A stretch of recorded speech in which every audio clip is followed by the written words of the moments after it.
Today I'm going to talk about why there is no secret key to unlock enlightenment.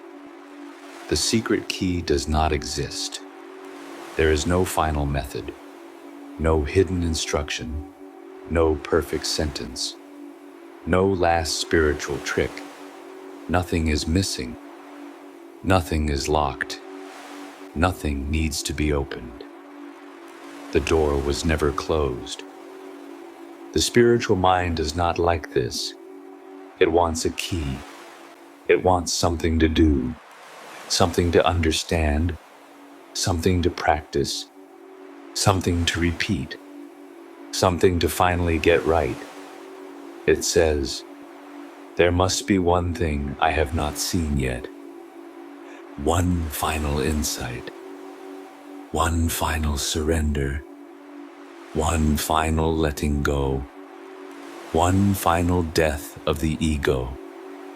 And so the search continues. At some point, the mind becomes clever. It hears that the search itself is the obstacle, so it says, "Good, I must stop searching." Now stopping the search becomes the new search. It hears that the little me must disappear, so it says, "Good, I must make the little me disappear." Now the little me has a new project, its own disappearance. It hears that nothing can be done, so it tries very hard to do nothing. This is the secret key the mind keeps inventing.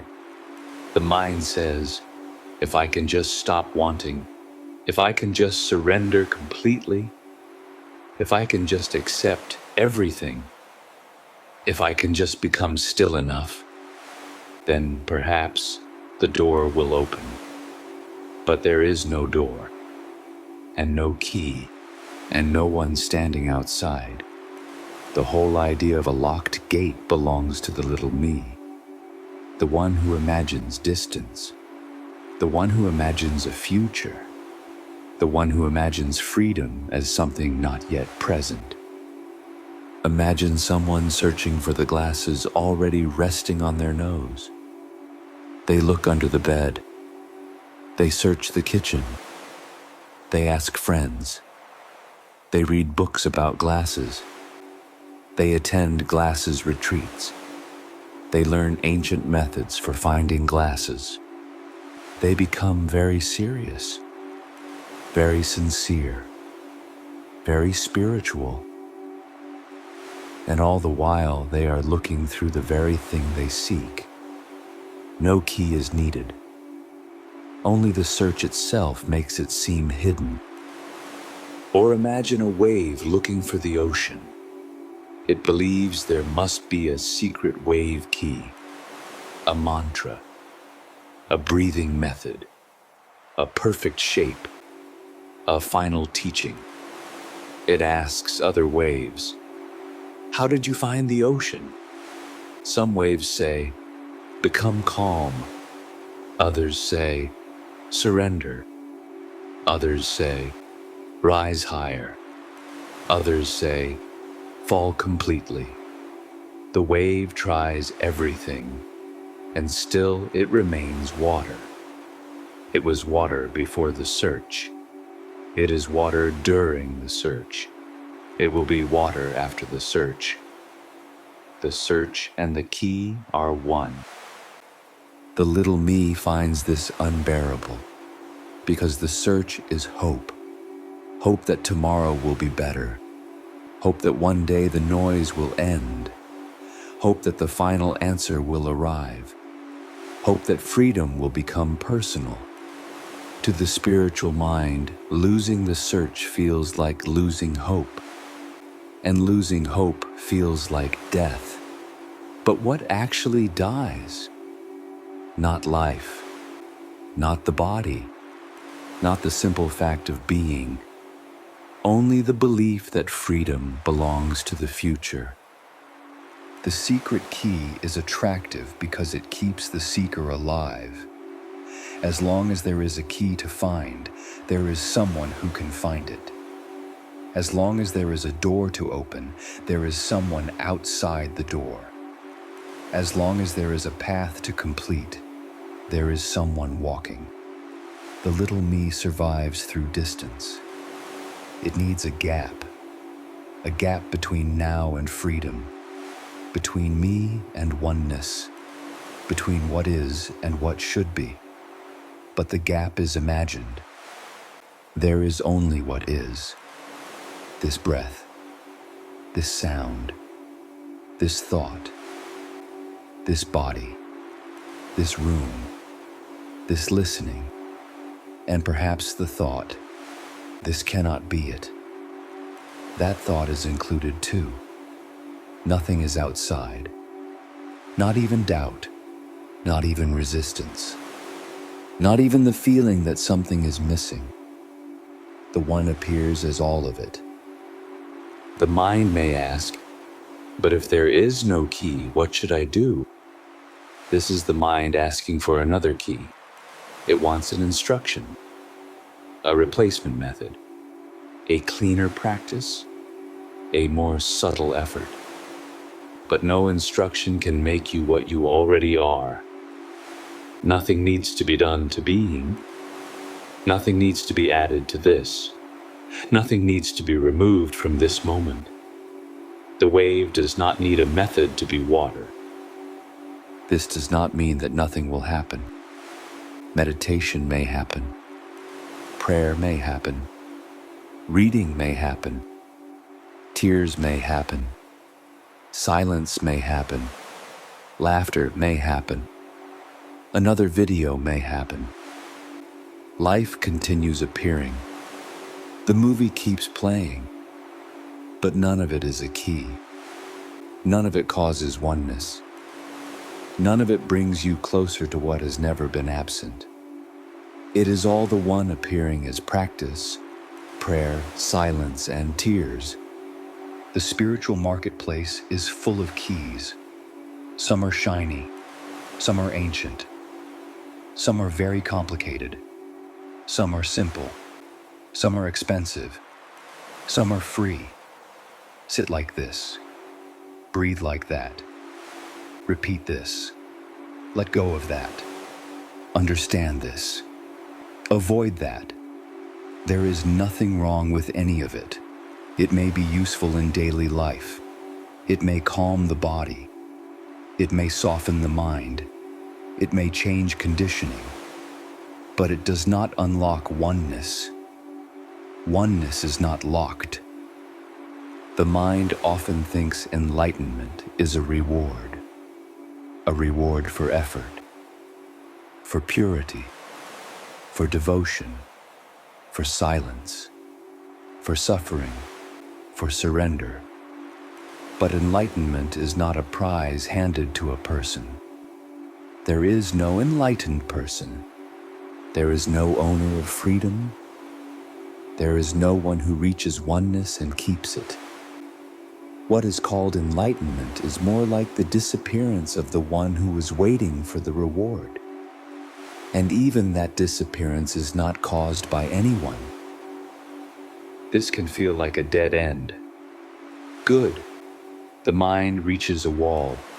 It cannot go forward. It cannot go back. It cannot find the key. It cannot open the door. Then perhaps the whole structure becomes tired. Not because someone destroys it. Not because someone succeeds. It simply loses its weight. The locked door was a thought. The key was a thought. The one outside was a thought. What remains? Not an answer. Not a conclusion. Not a new belief. Just this. The sound of life. The body breathing. The movement of thought. The stillness that does not depend on thought stopping. The ordinary fact of existence. So close that it cannot be approached. So simple that it cannot be understood. So present that it cannot be found. The mind says, that is too ordinary. Yes, being is ordinary. That is why it is overlooked. The mind wants gold. It wants light. It wants a cosmic event. It wants the final spiritual experience. But being is here while washing dishes, while drinking coffee, while feeling confused, while waiting for a train, while answering messages. It is not waiting behind the next insight. No secret key is required for this moment. This moment is already open. The laughter is open. The sadness is open. The boredom is open. The doubt is open. The seeking is open. The little me says, I must open, but that thought appears in openness. The little me says, I am not ready, but that thought appears now, in what is already complete. Even the desire for a key is not wrong. It is innocent. It is the movement of the seeker. It is the wave looking for water. It is the eye trying to see itself. It is the mind trying to grasp what cannot be grasped. No blame is needed. No correction is needed. No spiritual discipline is needed to get rid of it. It appears. It may disappear. Who cares? The ocean remains ocean. The mind may still ask, how do I live without a key? The same way life has always lived. The body gets up. Food is eaten. Work is done. Words are spoken. Sleep comes. Dreams come. Morning comes. Life does not wait for the little me to understand oneness. Life simply lives. The flower does not need a theory of sunlight. The wave does not need a certificate of water. The cup does not need to unite the space inside with the space outside. It is already one space. Nothing here is asking you to believe. Belief would become another key. I believe there is no key. Now the mind has made a new spiritual object. This is not about believing there is no key. It is only a pointer. Look at the movement of seeking. Look at the assumption behind it. The assumption that something is missing. The assumption that you are outside. The assumption that freedom is later. Are these anything more than thoughts? A thought appears. I am not free. Then another thought appears. I must become free. Then another. How? Then another. There must be a key. This is the machinery of the spiritual search. But every thought in that chain appears in freedom. Not personal freedom. Not freedom for the little me. Impersonal freedom. The open being in which thoughts arise and disappear. So the key is not hidden. There is no key. The door is not locked. There is no door. You are not outside. There is no outside. The seeker is not separate from the sought. The search is not separate from the answer. The little me is not separate from oneness. Nothing needs to happen. And if something happens, that too is included. Perhaps the search continues. Perhaps the mind keeps looking. Perhaps another question appears. Perhaps frustration appears. Perhaps relief appears. All of it is fine.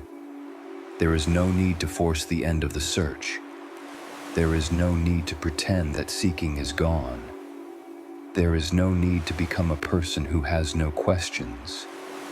Questions may appear. Answers may appear. Silence may appear. All of it is the same ocean. The secret key does not exist. And this is not bad news. It means nothing is missing. Nothing has to be earned. Nothing has to be unlocked. Nothing has to be reached. What you are is not waiting at the end of a method. What you are is not hidden behind effort. What you are is not protected by a gate. It is already here, as this. So have a cup of tea, feed the cat, read a book, close the book, meditate, stop meditating, go for a walk, watch the rain. None of it brings you closer. None of it takes you farther away. There is no distance. The wave is water. The screen is the movie. The space is undivided. The search and the key are one. There is only this. Already open. Already free. Already whole. Stay with this channel for more quiet talks. Not to find the key. Not to open the door. Only because this, too, is what appears. Thank you for listening.